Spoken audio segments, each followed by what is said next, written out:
யோபு 22ஆம் அதிகாரம் 28ஆம் வசனத்தை எடுத்துக்கொள்வோம். நீர் ஒரு காரியத்தை நிர்ணயம் பண்ணினால் அது உமக்கு நிலைவரப்படும், உம்முடைய பாதைகளில் வெளிச்சம் பிரகாசிக்கும்.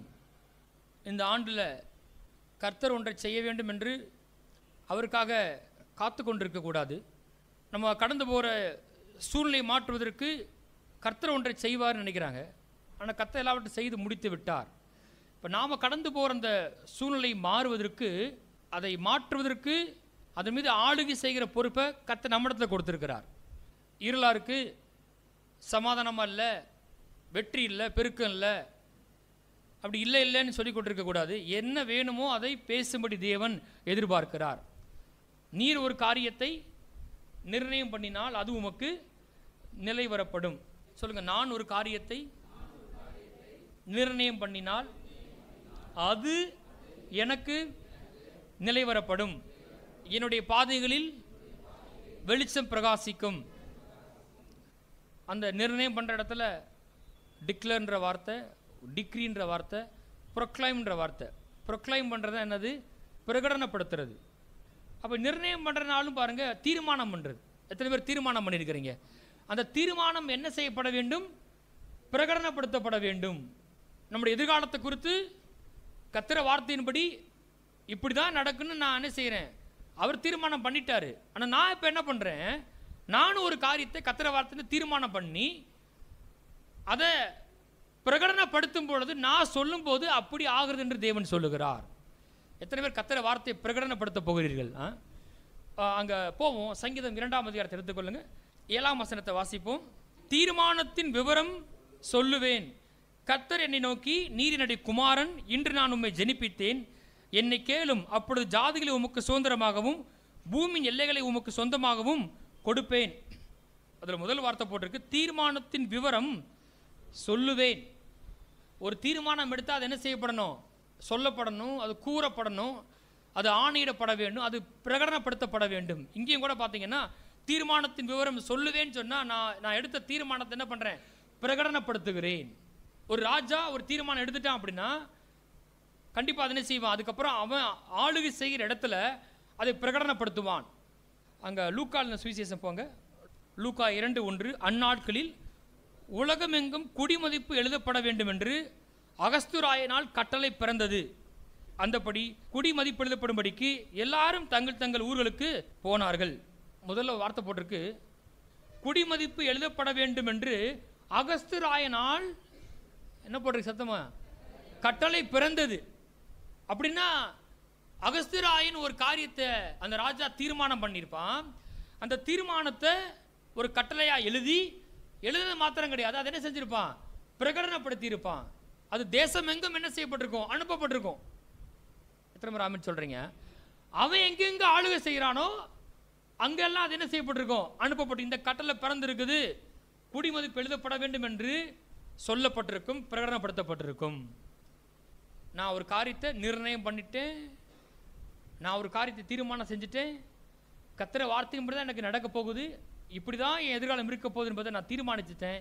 இப்போ ஒன்று செய்ய போகிறேன், அதை நான் பிரகடனப்படுத்த போகிறேன். அப்படி தான் நான் என்ன செய்ய போகிறேன்? பேச போகிறேன். இன்றைக்கி ஒருவேளை கடனில் இருக்கலாம், ஆனால் கடனே இல்லாத வாழ்க்கை நான் வாழ போகிறேன். இன்றைக்கு இருக்கிறத விட 1000 மடங்கு பெருக்கத்தில் என்ன செய்கிறேன்? விசுவாசிக்க அதை நான் என்ன செய்ய போகிறேன்? பிரகடனப்படுத்த நான் பேசுகிறேன். நிறைய சம்பவங்கள் இருக்குது. இருந்தாலும் எஸ்தர் போங்க. எஸ்தர் 8ஆம் அதிகாரம் 8ஆம் வசனத்தை வாசிங்க. அகாஸ்வேரு ராஜா என்ன பண்ணுறான்? யூதர்களுக்கு சாதமாக ஒரு சட்டத்தை ஏற்றுகிறார். அதை பற்றி போட்டிருக்கு. இப்போதும் உங்களுக்கு இஷ்டமானபடி நீங்கள் ராஜாவின் நாமத்தினால், கவனிக்கிறீங்களா? நீங்கள் ராஜாவின் நாமத்தினால் யூதருக்காக எழுதி ராஜாவின் மோதிரத்தினால் முத்திரை போடுங்கள். ராஜாவின் பெயரால் எழுதப்பட்டு ராஜாவின் மோதிரத்தினால் முத்திரை போடப்பட்டதை செல்லாமற் போக பண்ண ஒரு நாளும் கூடாது என்றான். ரொம்ப முக்கியமானது. நீங்கள் திரும்ப ராஜான்னு முதல் நம்புறீங்க. நீங்கள் அதை நம்பினாதான் நீங்கள் பேசுகிற வார்த்தையில் அதிகாரம் இருக்கு என்பதை நீங்கள் நம்புவீர்கள். ராஜாவின் நாமத்தினால யூதருக்காக எழுதி ராஜாவின் மோதிரத்தினால் முத்திரை போடப்பட்டிருக்கிறது. அப்படி போட்டால் சொல்லப்பட்டிருக்கிறது, ராஜாவின் மோதிரத்தினால் முத்திரை போடப்பட்டதை செல்லாமற் போக பண்ண ஒரு நாளும் கூடாது. நீர் ஒரு காரியத்தை நிர்ணயம் பண்ணினா அது உமக்கு நிலைவரப்படும். என்னுடைய வாழ்க்கையில் கர்த்தருடைய வார்த்தையின்படி அவர் சொன்ன வார்த்தையே என் வாழ்க்கையில் அப்படிதான் நடக்கப்போ என்பதை நான் நிர்ணயம் பண்ணுவேனே, ஆனால் அதை யாராலும் மாற்ற முடியாது. ஒரு பிரசங்க இருக்கார் பாருங்க, டெரக் பிரின்ஸ்ன்றவர்.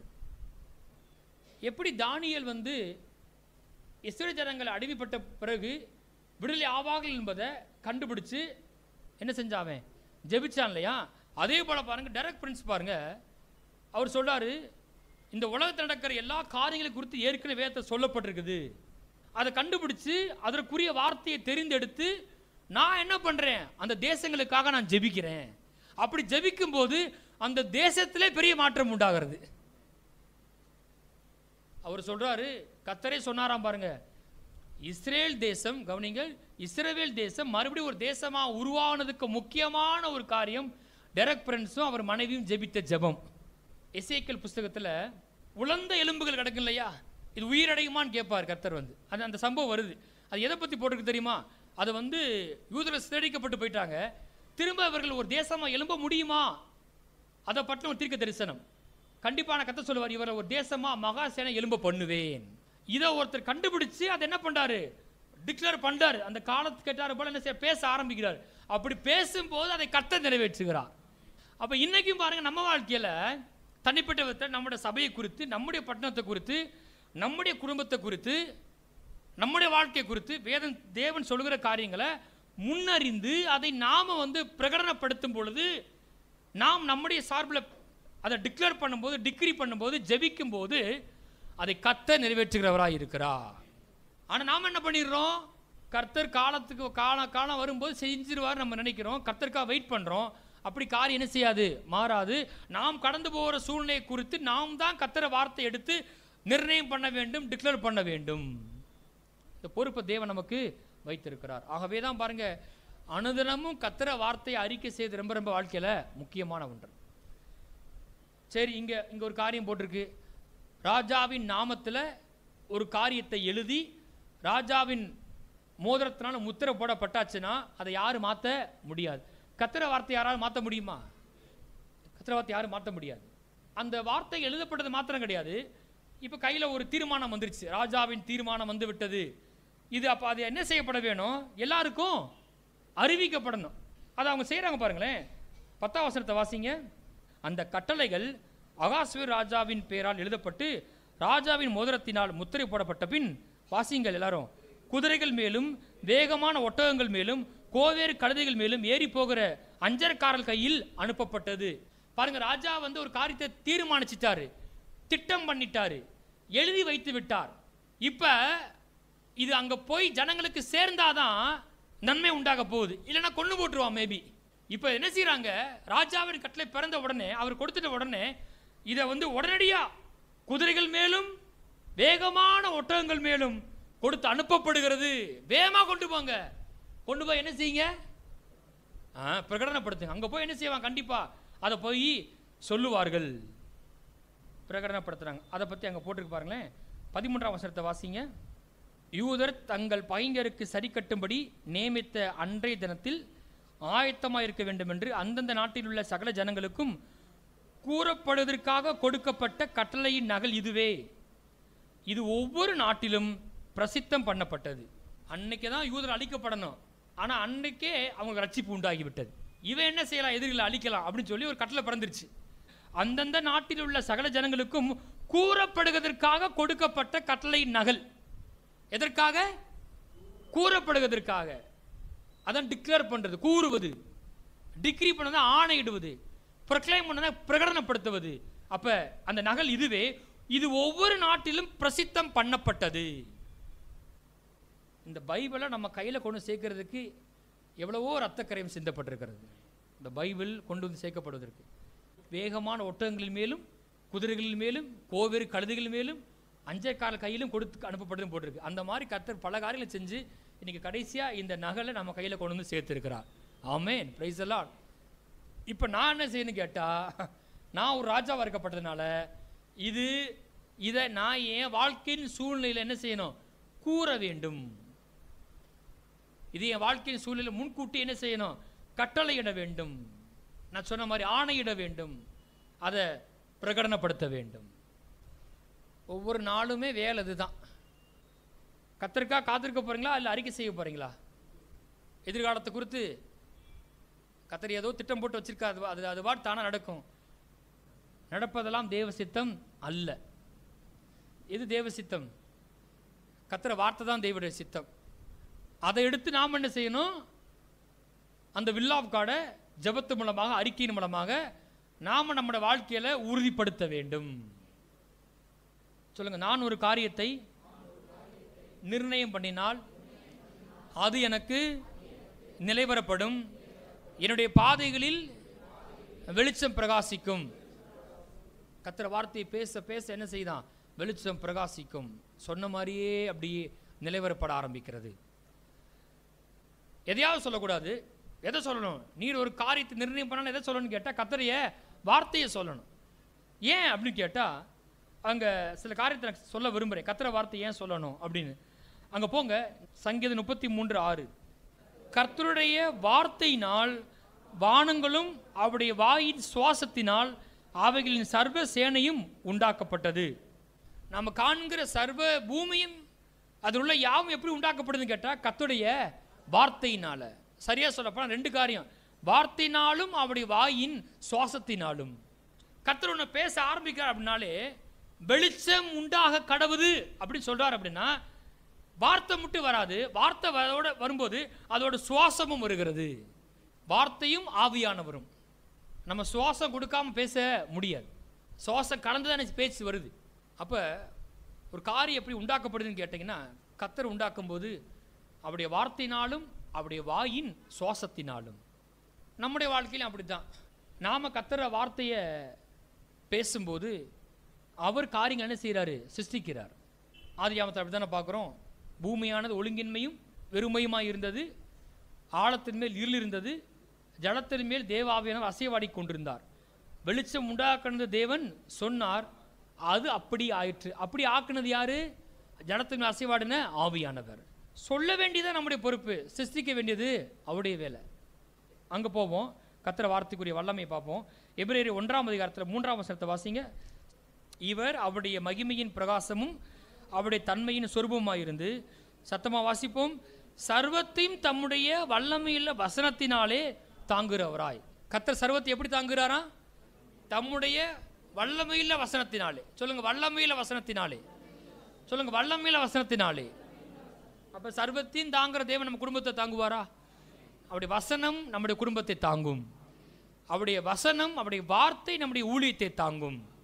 இந்த ஊழியத்தை யார் தாங்குறா? ஜெபம் பண்ணுறது ரொம்ப நல்லது, உபவாசித்து ஜெபிக்கிறது ரொம்ப நல்லது, விதைக்கிறது ரொம்ப நல்லது.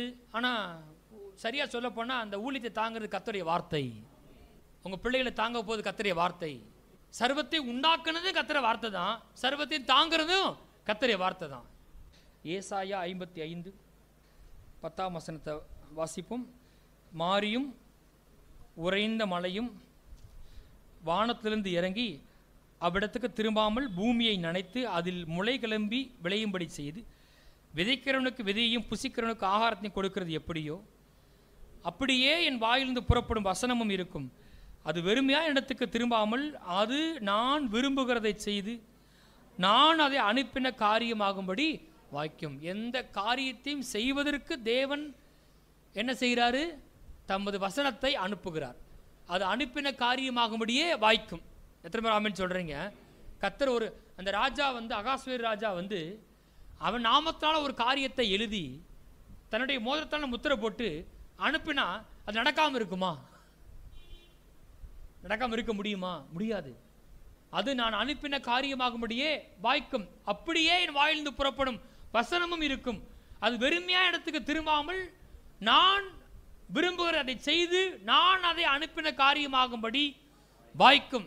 சொல்லுங்க, வசனம் அனுப்பின காரியமாகும்படி வாய்க்கும். அதனால தான் சொல்றேன், எதிர்காலத்தை நோக்கி வார்த்தையை அனுப்புங்கள். கர்த்தர் வார்த்தையை கூறுங்கள், பிரகடனப்படுத்துங்கள். நீங்க பேச பேச அதை கொண்டுதான் காரியங்களை தேவன் சிருஷ்டிக்கிறார். இது வரைக்கும் ஒருவேளை சரியில்லாமல் போயிருக்கலாம், இது வரைக்கும் உங்களுக்கு காரியம் வாய்க்காம போயிருக்கலாம். எனக்கு காரியமே வாய்க்கவே மாட்டேன்றது அப்படின்னு சொல்லாதீங்க. அது திரும்ப என்ன தெரியுமா ஆகுது? திரும்ப லூப்பில் போடுறீங்க. இன்னமும் காரியம் என்ன செய்ய மாட்டேன்றது? வாய்க்க மாட்டேன்றது அப்படின்னு சொல்கிறீங்க. வாய்க்கலை, ஆனால் இனிமேல் வாய்க்கும். வாய்க்கலைன்றது உண்மைதான், ஆனால் அதுக்கு ஃபுல் ஸ்டாப் வைக்கிறேன். இனிமேல் காரியம் வாய்க்கும், நான் செய்வது எல்லாம் வாய்க்கும். புதிய காரியத்தை நீங்கள் நடப்பதற்கு என்ன செய்றீங்க? வார்த்தையை அனுப்புறீங்க. கர்த்தருடைய ஆவியானவர் எடுத்து அதை என்ன செய்வார்? காரியத்தை மாற்றுவார், உறுதிப்படுத்துவார். இது வரைக்கும் நிறைய நடந்திருக்கலாம். நடந்தது என்ன செய்யாதீங்க? பேசாதீங்க. நடந்தது உண்மைதான், அது முடிஞ்சு போச்சு. ஆனால் இனி என்ன நடக்க வேண்டும் என்பதை என்ன செய்யுங்க? பேச ஆரம்பிங்க கர்த்தருடைய வார்த்தையின்படி. புதுசாக வந்தவங்க, நீங்கள் சொல்கிறது ரொம்ப எனக்கு விளங்கலை, எளிமையாக புரிந்து கொள்ளுங்க. நம்ம சபையில் விசுவாச அறிக்கைன்னு ஒரு புத்தகம் இருக்குது. உங்கள் வாழ்க்கையில் எந்ததுக்கு என்னென்ன வார்த்தை சொல்லணும்னு அது எழுதப்பட்டிருக்குது. அதை எடுத்து என்ன செய்யுங்க? போகும்போதும் வரும்போதும் சொல்லிக்கொண்டே இருங்கள். இதுக்கு மேலே ரொம்ப எளிமையாக சொல்ல முடியாது. அதை கையில் வச்சு என்ன செய்யுங்க? போகும்போதும் வரும்போதும் அந்த வார்த்தை என்ன செய்யுங்க? சொல்லிக்கொண்டே இருங்கள். இப்படி வார்த்தையினால தான் தேவன் சர்வத்தையும் சிருஷ்டித்து அதை தாங்கி சிருஷ்டிப்பதற்கு அவர் வார்த்தை அனுப்பினா போதும் எல்லாம் உண்டாக்கப்படுகிறது, வாய்க்கிறது. நீங்கள் எத்தனை பேர் அந்த கர்த்தருடைய வார்த்தைக்கு மரியாதை கொடுக்கிறீர்கள்? இந்த கர்த்தருடைய வார்த்தையை நீங்கள் ரொம்ப கனமாக என்றீங்களா? நாம் அவருடைய வார்த்தைக்கு எந்த அளவுக்கு கனத்தை கொடுக்குறோம், இது எந்த அளவுக்கு எஸ்டீம் பண்ணுறோம்? இந்த கர்த்தருடைய வார்த்தையை எத்தனை பேர் வேல்யூ பண்ணுறீங்க? இந்த பைபிள் எத்தனை பேர் வேல்யூ பண்ணுறீங்க? ஒரு கர்த்தருடைய பிள்ளை வந்து தன்னுடைய வாழ்க்கையில் தேவனுடைய வார்த்தையை ரொம்ப மேன்மையாக பார்க்க வேண்டும். அங்கே போட்டிருக்கு ஏசாயா 66 1-2 வசனத்தை வாசிப்போம். ஏசாயா 66 கர்த்தர் சொல்லுகிறது என்னவென்றால், வானம் எனக்கு சிங்காசனம், பூமி எனக்கு பாதப்படி. நீங்கள் எனக்கு கட்டுமாலையும் எப்படிப்பட்டது, நான் தங்கியிருக்கும் ஸ்தலம் எப்படிப்பட்டது, என்னுடைய கரம் இவைகளையெல்லாம் சிருஷ்டித்ததினால் இவைகளெல்லாம் உண்டாயின என்று கர்த்தர் சொல்லுகிறார். போதும், கர்த்தர் சொல்றாரு, வானம் எனக்கு சிங்காசனம், பூமி எனக்கு பாதப்படி. நீங்கள் கட்டுற ஆலயம் எப்படி இருக்க முடியும்? என்னதான் கட்டினாலும் பிரமாதம் இருக்க போகிறது கிடையாது. அதுக்காக ஸ்தோத்திரம். ஏன்னா என்னுடைய கரம் தான் இவர் எல்லாவற்றையும் சிருஷ்டித்தது. இப்போ ஒன்று சொல்றாரு, எனக்கு எது ரொம்ப பிரியம் அப்படின்னு கேட்டா வாசிப்போம். அங்கே போட்டிருக்கு, ஆனாலும் சிறுமைப்பட்டு ஆவியில் நொறுங்குண்டு என் வசனத்துக்கு நடுங்குறவனையே நோக்கி பார்ப்பேன். கர்த்தர் யாரை கனம் பண்றாரா? நோக்கி பார்க்கிறாரா? சிறுமைப்பட்டு ஆவியில் நொறுங்குண்டு என் வசனத்துக்கு நடுங்குறவனையே நோக்கி பார்ப்பேன். வீட்டில் ஒரு காரியம் சரியா போகலை அப்படின்னு சொன்னவனே அதை பேசுகிற ஒரு ஆளாக இருந்தீங்கன்னா நீங்கள் என்ன செய்யலை? கர்த்தர் வார்த்தைக்கு கனம் பண்ணலை, கர்த்தர் வார்த்தைக்கு புறம்பாவே நீங்கள் பேசுகிறீங்க. அப்போ நீங்கள் என்ன பண்ணல? கர்த்தர் கேட்டுக்கிட்டு தான் இருக்கிறாரு. சூழ்நிலை நல்லா போகாத போது கூட கர்த்தரை வார்த்தை நீங்கள் பேசுறீங்கன்னா, இல்லை கர்த்தர் இப்படி சொல்லியிருக்காரு இப்படி செய்வார் நீங்கள் பேசும்போது, நான் சொல்கிறேன் கர்த்தர் உங்களை நோக்கி பார்க்கிறார்.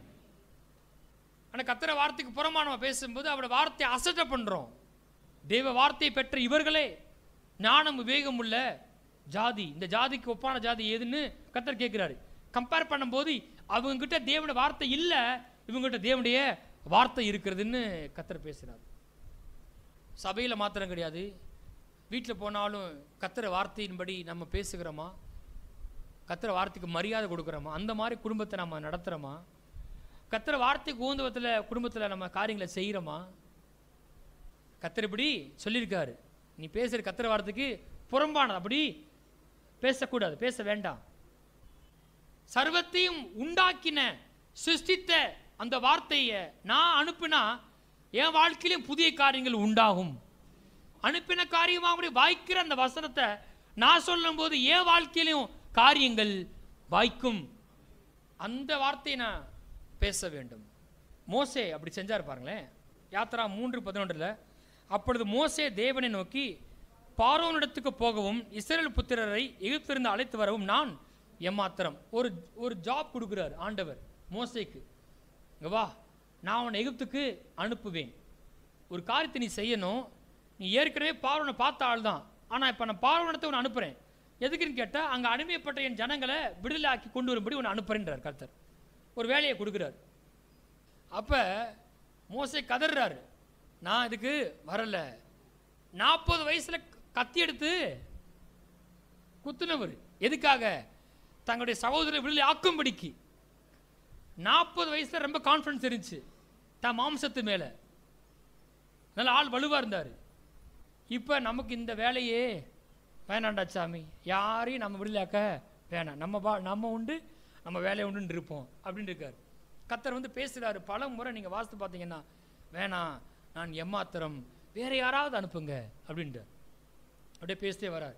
சரி, கடைசியில் கர்த்தர் கேட்குறாரு. அப்புறம் ஆரோனை பற்றிலாம் பேசுகிறாரு. நான் உன் வாயோடு இருந்து நான் பேசுவேன், நீ என்ன செய், நீ பேச வேண்டியது ஆரோன்ட்ட சொல்லு, ஆரோன் உனக்கா பேசுவான்றார். ஒரு கூட ஒரு ஆளை கொடுத்துட்டார். ஏன்னா பேச வராதுட்டார். அப்போ கர்த்தர் கேட்குறாரு, வாயை உண்டாக்கினவர் நான் அல்லவோன்றார் கர்த்தர். அதுக்கப்புறமும் மோசே விட்ட பாடில்லை. நான் போய் ஏதாச்சும் சொன்னால் அந்த ஜனங்கள் நம்புவாங்களா? நான் போய் நின்று கர்த்தர் சொன்னாருங்கன்னு சொன்னால் யாராவது நம்புவாங்களா அப்படின்னு கேட்டவனே கர்த்தர் கேட்குறாரு. இப்போ கர்த்தர் கேட்குறாரு, உன் கையில் இருக்கிறது என்ன? உன்கிட்ட இப்போ என்ன இருக்குது? பக்கத்தில் உன் கையில் இருக்கிறது என்ன? கர்த்தர் ஒரு காரியத்தை, பெரிய காரியத்தை வச்சிருக்கிறாரு செய்ய வேண்டும் என்று. ஆனால் எனக்கு அதுக்கு தகுதியே இல்லை, என்கிட்ட ஒன்றுமே இல்லைன்னு அப்படின்னு நான் என்ன செய்கிறேன், நினைக்கிறேன். கர்த்தர் கேட்குறாரு, சரி இப்போ உன் கையில் என்னப்பா இருக்குன்னு கேட்குறாரு. அவர் கையில் என்ன இருக்கும்? ஒரு கோல். என்ன கோல் அது? மெய்ப்பன் கோல். ஆடு மேய்க்கிற கோல் தான் இருந்திருக்கும், கரெக்டாக? அதை கீழே போடுன்றாரு. அது என்னவா மாறுது? சர்ப்பமாக மாறுது. கர்த்தர் சொல்றாரு, வாழை பிடிச்சு அந்த பாம்பை பிடின்றார். சர்ப்பத்தோட வாழை பிடிச்சு எடுன்றார். வாழை பிடிச்சு எடுத்தவனே அது என்னவா மாறிச்சு? திரும்ப கோலா மாறி போச்சு. இதுவரைக்கும் தன்னை நம்பின ஒரு ஆள், தனக்கு பலனுக்கு நம்பின ஆள், இப்போ கர்த்தர் சொன்னால் அதை அப்படியே செய்யணும் என்று என்ன செய்யார்? நம்ப ஆரம்பிச்சிட்டார். அவரோட சுயமே போச்சு. ஏன் பலன் ஒன்றுமே கிடையாது.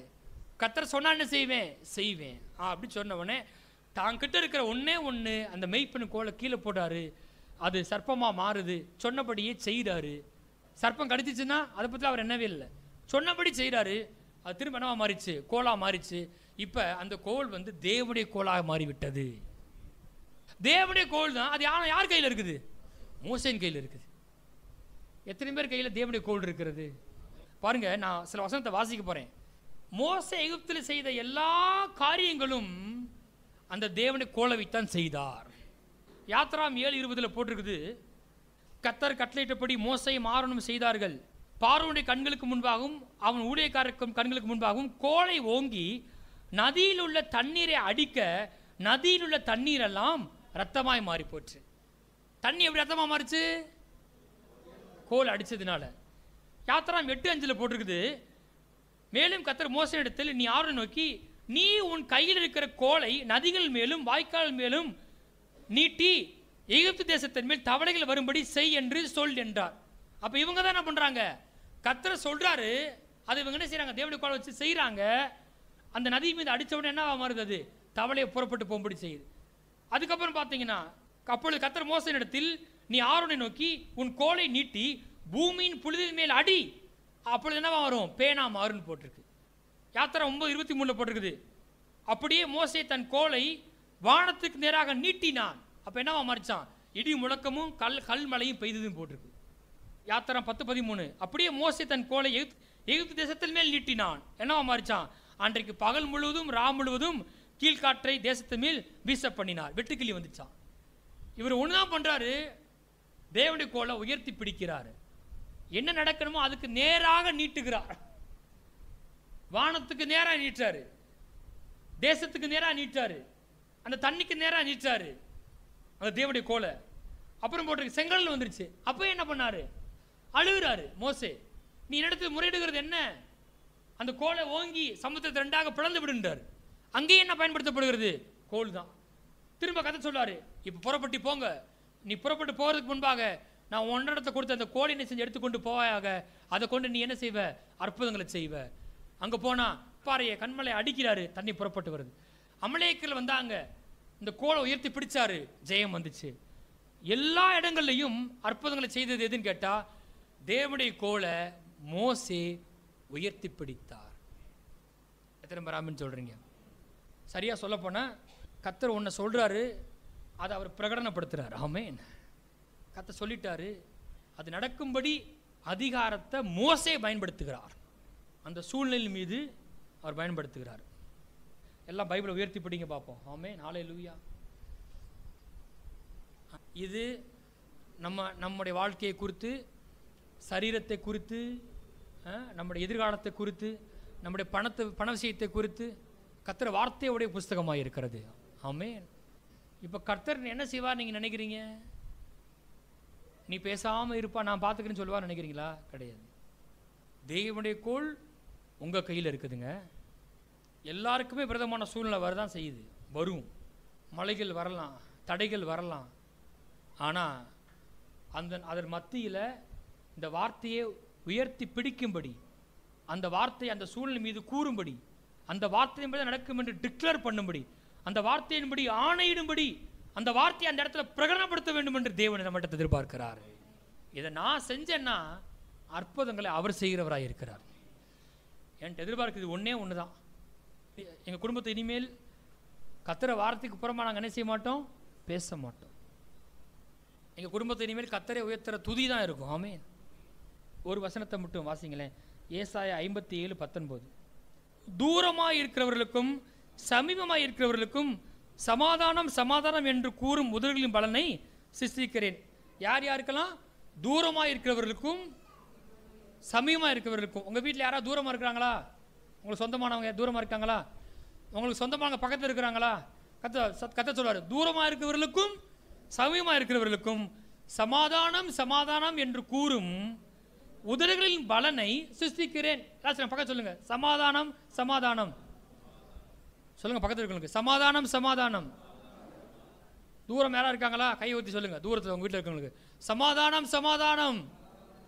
நினைச்சுக்கோங்க அவங்கள, சமாதானம் சமாதானம் அப்படின்னா எல்லாமே உள்ள வருது பாருங்க. இப்படி நீங்க சொன்னீங்கன்னா அந்த உதடுகளின் பலனை நான் சிருஷ்டிக்கிறேன். சிருஷ்டிக்கிறது யாரு?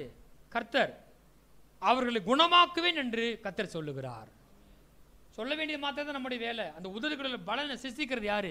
கர்த்தர். என்ன சொன்ன வாயில்? என்ன சொன்ன?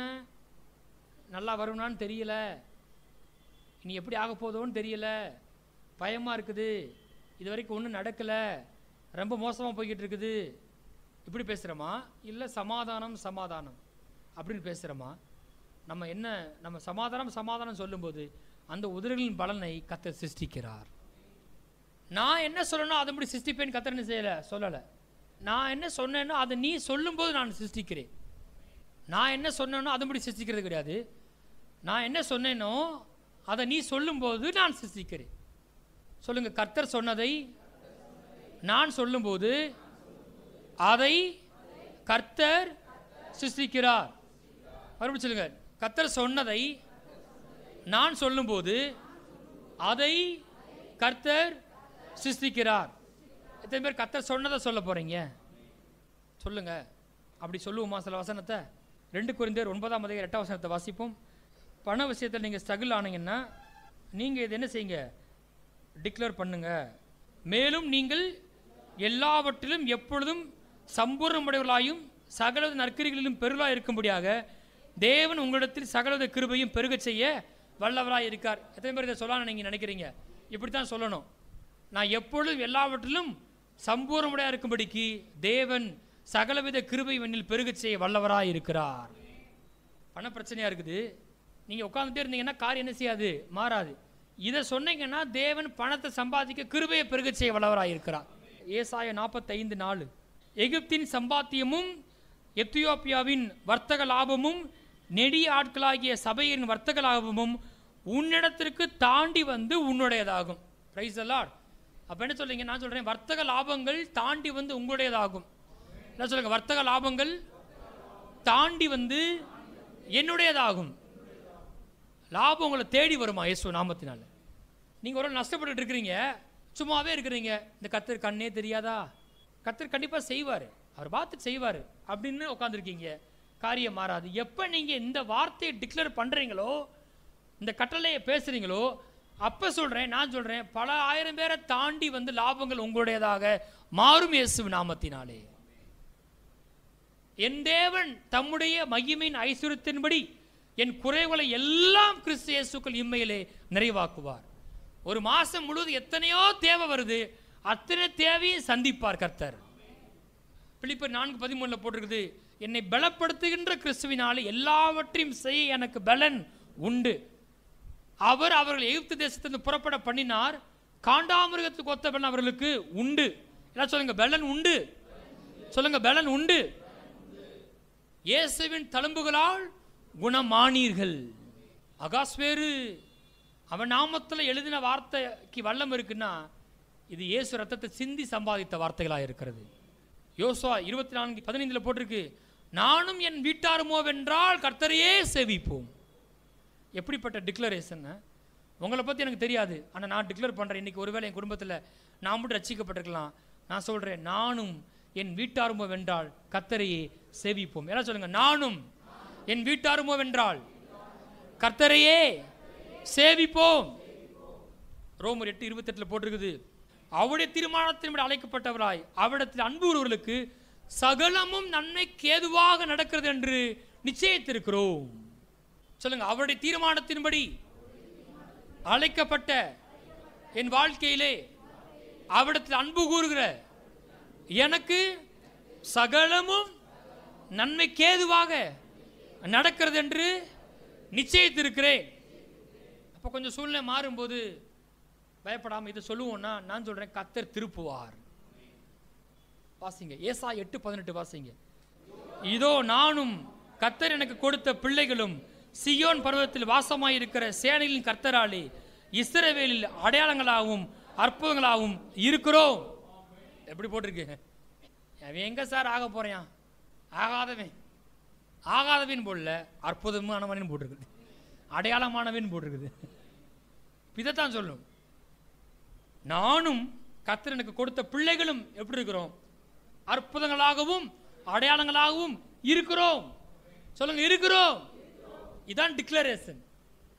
சூழ்நிலை ஆனால் அப்படி இல்லை. ஆனால் இதை பேசும்போது அப்படியாகவே காரியம் மாறுகிறது. 2 தீமோத்தேயு 1:17 போட்டிருக்குது, தேவன் எனக்கு பயமுள்ள ஆவியை கொடாமல் பலமும் அன்பும் தெளிந்த புத்தியும் உள்ள ஆவியையே கொடுத்திருக்கார். எல்லாம் சத்தமா சொல்லுங்க, தேவன் எனக்கு பயமுள்ள ஆவியை கொடாமல் பலமும் அன்பும் தெளிந்த புத்தியும் உள்ள ஆவியையே கொடுத்திருக்கிறார். எப்படி இருக்கு? மைண்ட் ப்ராப்ளமா? இதைத்தான் நம்ம என்ன செய்யணும், சொல்லணும். சங்கீதம் 118 சொல்லுங்க, நான் சாவாமல் பிழைத்திருந்து கர்த்தருடைய செய்கைகளை விவரிப்பேன். மறுபடியும் சொல்லுங்க, நான் சாவாமல் பிழைத்திருந்து கர்த்தருடைய செய்கைகளை விவரிப்பேன். இன்னொருத்த சொல்றான், நான் ஜீவனோட தேசத்தில் கர்த்தரின் நன்மையை காண்பேன். சொல்லுங்க, நான் கர்த்தருடைய நன்மையை காண்பேன். ஏசா 54, ஏசா 53 இயேசு ரத்த சிந்தனை பற்றி போட்டிருக்கு. 54 அதனால உண்டான நன்மைகள், நீ வலதுபுறத்திலும் இடதுபுறத்திலும் இடங்கொண்டு பெருகுவாய். சொல்லுங்க, நான் வலதுபுறத்திலும் இடதுபுறத்திலும் இடங்கொண்டு பெருகுவேன். அங்கதான் போட்டிருக்கு, உன் பிள்ளைகள் எல்லாரும் கர்த்தரால் போதிக்கப்பட்டிருப்பார், அவருடைய சமாதானம் பெரிதாக இருக்கும். 17ஆம் வசனம், உனக்கு விரோதமாய் உருவாக்கப்படும் எந்த ஆயுதமும் வாய்க்காதே போம். உனக்கு விரோதமாய் நியாயத்தில் எழும்பும் எந்த நாவை நீ குற்றப்படுத்துவாய். இது கர்த்தருடைய ஊழியக்காரரின் சுதந்திரமும் என்னால் உண்டான அவர்களுடைய நீதியுமா இருக்கிறது என்று கர்த்தர் சொல்லுகிறார். கர்த்தர் சொன்னா நடக்குமா? கர்த்தர் சொன்னா நடக்குமா? கர்த்தர் சொல்லிட்டாரு, எல்லாருக்கும் சொல்லியிருக்காரு. ஆனால் இப்போ அதை எடுத்து நான் சொல்லும்போது எனக்கு விரோதமாக உருவாக்கப்படும் எந்த ஆயுதமும் வாய்க்காதே போம். என்ன சொல்லுங்க, எனக்கு விரோதமாய் உருவாக்கப்படும் எந்த ஆயுதமும் வாய்க்காதே போம் என்று கர்த்தருடைய வார்த்தையின்படியே நான் சொல்லுகிறேன். அவர் சொன்னதை நான் சொல்லும்போது கர்த்தர் என்ன செய்ய சிசிக்கிறார். இப்போ 2 நாளாகமும் 20:6 பொல்லாத மனிதர்கள் கூடி வர்றாங்க. அப்போ டிக்ளேர் பண்ணுறாரு பாருங்களேன், எங்கள் பிதாக்களின் தேவனாகிய கர்த்தாவே, பரலோகத்திருக்கிற நீர் அல்லவோ தேவன், தேவரீர் ஜாதிகளுடைய ராஜ்யங்களை எல்லாம் ஆளுகிறவர், உம்முடைய கரத்திலே வல்லமையும் பராக்கிரமும் இருக்கிறது, ஒருவரும் உம்மோடு எதிர்த்து நிற்க கூடாது. மனிதர்கள் எதிராக வர்றாங்க, ஆனால் அவர் சொல்லாரு, பரலோகத்திருக்கிற நீர் அல்லவோ தேவன், உம்முடைய கரத்திலே வல்லமையும் பராக்கிரமும் இருக்கிறது, ஒருவரும் உம்மோடு எதிர்த்து நிற்க கூடாது. ஆண்டவரே, எப்படிப்பட்ட டிக்ளரேஷன்! அப்போ இந்த மாதிரி நிறையா காரியங்களை கர்த்தர் வார்த்தை சொல்லுது. கர்த்தருக்காக காத்திருக்காதீங்க, அவர் ஏற்கனவே சொல்லிட்டாரு. எந்த அளவுக்கு அதிகமாக தேவனுடைய வார்த்தையை நம்ம ப்ராஃபஸி பண்ணுறோமோ எதிர்காலத்தை குறித்து, அத்தனையும் அத்தனையும் தேவாவியானவர் சிருஷ்டிப்பார். நீங்கள் அதை காண்பீர்கள். நீங்கள் என்ன பேசுகிறீங்களோ, எதை கூறுகிறீர்களோ, எதை டிக்ளேர் பண்ணுறீங்களோ, எதை டிக்ரி பண்ணுறீங்களோ, எதை பிரகடனப்படுத்துறீங்களோ, எதை பிரசித்தம் பண்ணுறீங்களோ, அதை கர்த்தர் உங்கள் வாழ்க்கையில் சிருஷ்டிப்பார். நீங்கள் அதை காண்பீர்கள்.